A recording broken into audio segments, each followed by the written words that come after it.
আপনারা কি আমাকে এমপি হিসেবে দেখতে চান? আপনারা যদি আমাকে এমপি হিসেবে দেখতে চান তাহলে আজকের এই গণসংযোগ, গণসমাবেশ এবং গণর্যালি এটাই প্রমাণ করে।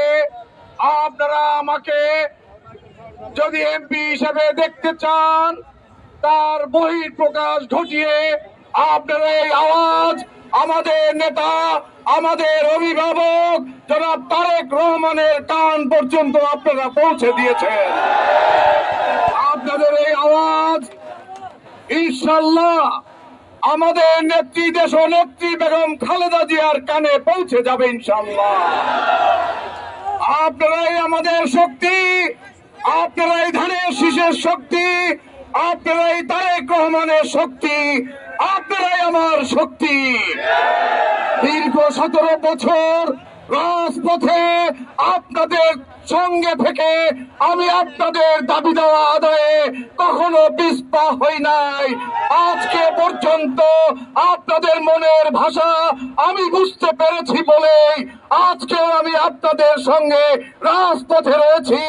রাজপথ থেকে ইনশাআল্লাহ আপনাদের মনের যে দাবি, আপনারা যে আমাকে এমপি হিসেবে দেখতে চান, সেই দাবি ইনশাআল্লাহ আদায় হবে।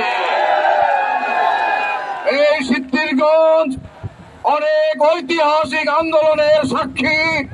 2013 সালে হেফাজত ইসলামের ঘটনায় এইখানে 24 জন নেতা কর্মী শহীদ হয়েছিল। গত জুলাই আন্দোলনে এই জায়গায় প্রায় 60 জন নেতা কর্মীকে হত্যা করেছিল। কাজে এই রক্তের উপরে দাঁড়িয়ে আপনাদের রক্তের বদলা নিতে, আপনাদের রক্তের প্রতিশোধ নিতে আমরা সবাই ঐক্যবদ্ধভাবে কাজ করব ইনশাআল্লাহ।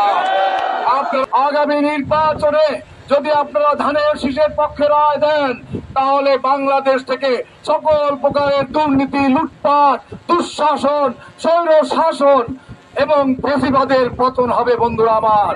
কাজে আগামী নির্বাচনে ধানের শীষের পক্ষে থেকে তারেক রহমানের হাতকে যদি আমরা শক্তিশালী করি তাহলে অবশ্যই বাংলাদেশে গণতন্ত্র ফিরে আসবে, ফ্যাসিবাদ দূর হবে এবং ফ্যাসিবাদের দোসরদের বিচার বাংলার মাটিতে ইনশাআল্লাহ হবে। বন্ধুরা, আলোকিত শীতলক্ষা।